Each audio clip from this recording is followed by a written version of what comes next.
Hi everyone, it's Abhinav from PhoneBunch, and today we are going to see how the Lenovo Vibe S1 handles gaming. So let's start.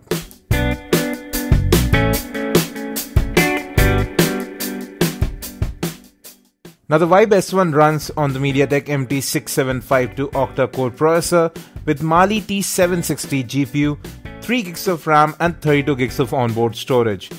To top that, app and app data both are movable to the external SD card. Starting temperatures are hovering around the 32-degree mark, so let's start with the gaming review. The first game we are playing is Leo's Fortune. We will check temperatures every few minutes. Overall, it's a very good start. Leo's Fortune does look quite good. Haven't noticed any frame drop till now. I also have a 5-inch 1080p display here. It's plenty bright, it is quite sharp, and the touch response is really good. The game is playing quite well here. Haven't noticed any lag. And now we are moving on to Riptide GP2. Now even here you can see that the frame rates are consistent. There is no lag or frame drop. Moreover, the viewing angles of the display are quite wide. There is no distortion in brightness of colors, no color shifting here. Next up, we are moving on to Subway Surfers. And right off the bat here you can see that the gameplay is smooth and colors look really punchy on this display.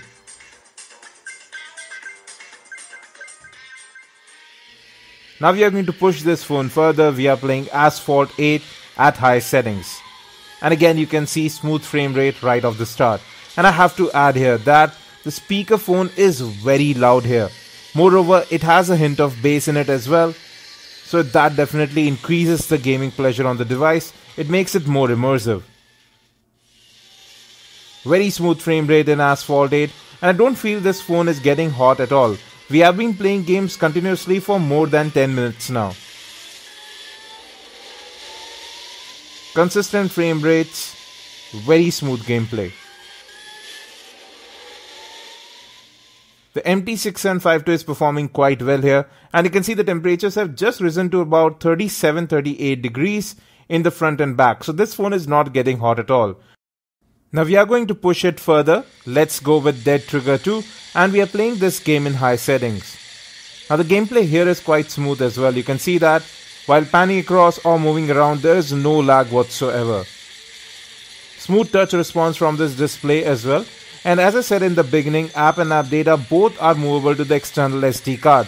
So even with that 32 gigs of storage, all your apps and app data like OBB files for games can be moved to the external SD card.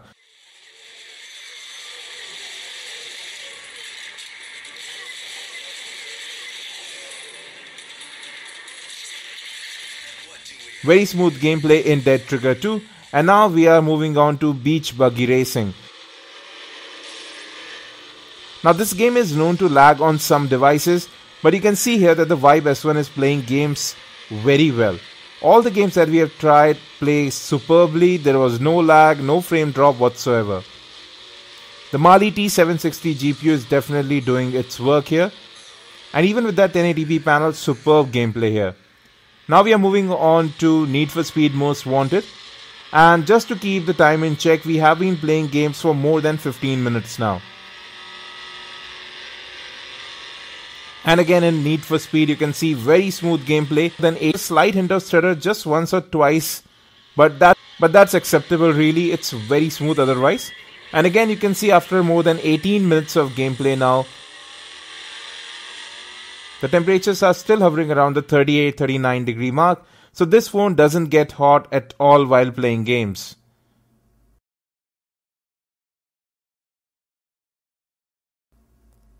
This is FIFA 15, and again very smooth gameplay. The graphics look really good here. No jagged edges. It is a very sharp panel. Good color reproduction too.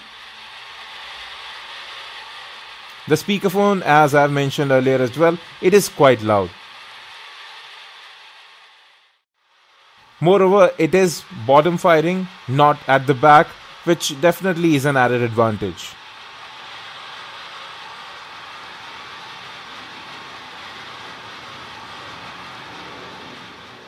Now we are moving on to Nova 3, again a high-end game which is known to lag on many devices, and you can see very smooth gameplay right off the start.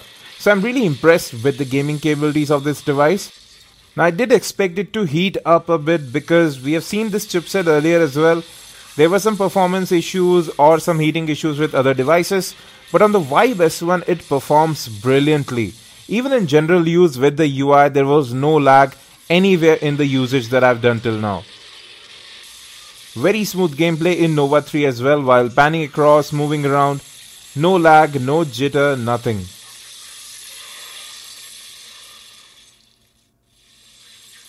Overall, this is shaping to be a very good gaming smartphone till now, and I haven't noticed any heating that much too.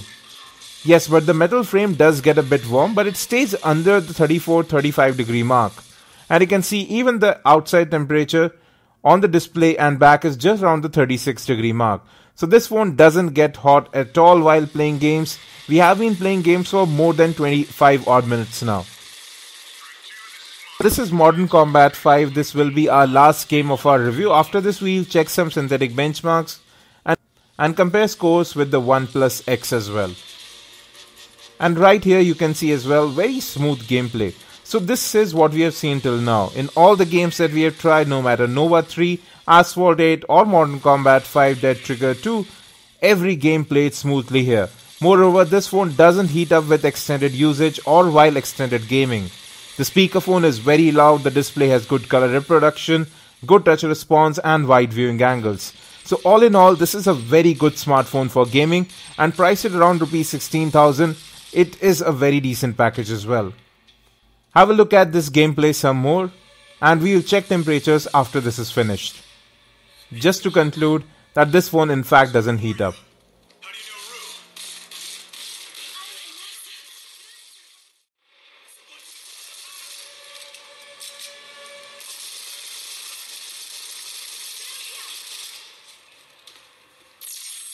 So now with more than 30 minutes of continuous gameplay apart from loading times, you can see that the temperatures have just risen to around the 37-38 degree mark. So no heating issues with this device and it performs brilliantly. Even if we talk about benchmarks, the Vibe S1 scored much higher than the OnePlus X and the Galaxy J7. You can see all the scores here, far higher scores in all the tests that we ran. So overall, it is a very good package, excellent performance in day-to-day use, and if you prefer benchmarks, you can see this comparison as well. Well folks, that was a gaming review and benchmarks of the Lenovo Vibe S1. We'll be back with its camera review and full review soon. Stay tuned to PhoneBunch, thanks for watching. If you have any questions, let us in the comment section, and as always, have a great day.